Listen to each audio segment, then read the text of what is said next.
भाजपमधून निलंबित करण्यात आलेले सिंधुदुर्गचे युवा नेते विशाल परब यांचा पुन्हा एकदा भाजपमध्ये प्रवेश झालाय।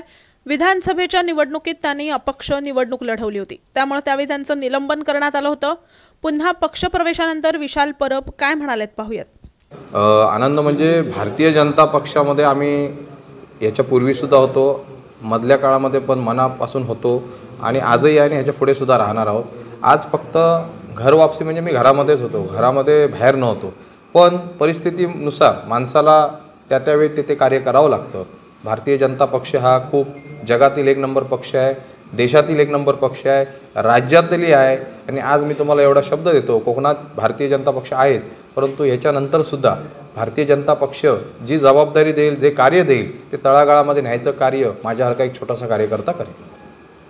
मी बेगमी काही करत नाही आहे, मी छोटासा कार्यकर्ता आहे। ही सर्व मतं भारतीय जनता पक्षाची आहेत। मी एवढंच सांगतो की ह्याच्या पुढे सर्वसामान्य जनतेचा फायदा होईल, योग्य दिशेने भारतीय जनता पक्ष जे मार्गदर्शन करेल तसंच आमचे सर्व कार्यकर्ते आणि मी कार्यकर्ता म्हणून कार्य करणार। मी तुम्हाला मगाशीच म्हटलं की मी छोटासा कार्यकर्ता आहे। हे सर्व माझे वरिष्ठ नेते आहेत, ते आदरणीय आहेत। मी इलेक्शनच्या वेळीसुद्धा हेच सांगितलं होतं, मी कुठल्याही व्यक्तीवरती बोलणार नाही, कुठल्याही व्यक्तीने जरी माझ्यावर बोललं तरी मी त्याच्यावर प्रतिक्रिया देणार नाही, परंतु हे माझे ज्येष्ठ सर्व नेते आहेत त्यांना मी धन्यवाद देतो।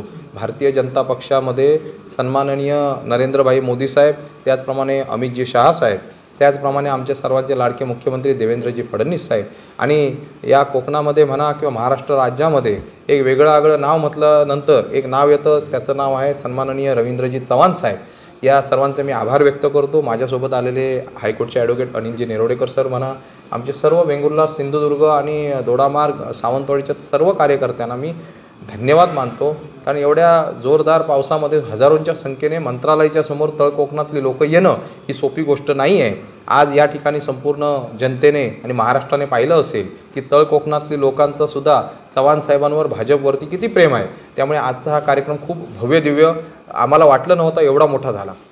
मला असं वाटतं की मी धन्यवाद एका वाक्यामध्ये बोलू शकत नाही, त्यांचं धन्यवाद आणि त्यांचे ऋण फेडण्यासाठी मी आपल्या मीडियाच्या समोर मी सांगतो की येणारा आयुष्यातील प्रत्येक क्षण माझ्या कार्यकर्त्यांसाठी, सर्वसामान्य जनतेसाठी आणि सर्वसामान्य जनतेसाठी जे प्रश्न आहेत ते अतिशय गंभीर आहेत, ते प्रश्न सोडवण्यासाठी हॉस्पिटलसारखे अनेक विषय आहेत, ते आम्ही त्यावेळी सोडवण्यासाठी भारतीय जनता पक्ष आणि महाराष्ट्र शासन म्हणून आम्ही योग्य दिशेने कार्य करू।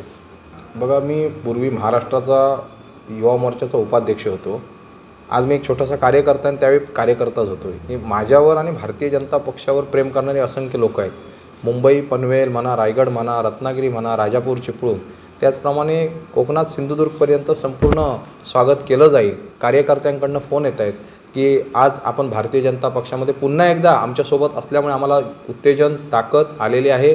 त्यामुळे उद्याचा दौरा हा सिंधुदुर्गाच्या दिशेने आमचा जाईल। आज आम्ही रत्नागिरी आणि रायगडच्या दिशेने स्वागत समारंभ करत करत आम्ही पुढे जाऊ। नाही, इतर पक्षांचा मी आदर करतो, कुठल्याही पक्षाच्या नेत्याने किंवा तिथल्या प्रमुखांनी मला संपर्क केला, परंतु आदर करणं हा काळाची गरज आहे।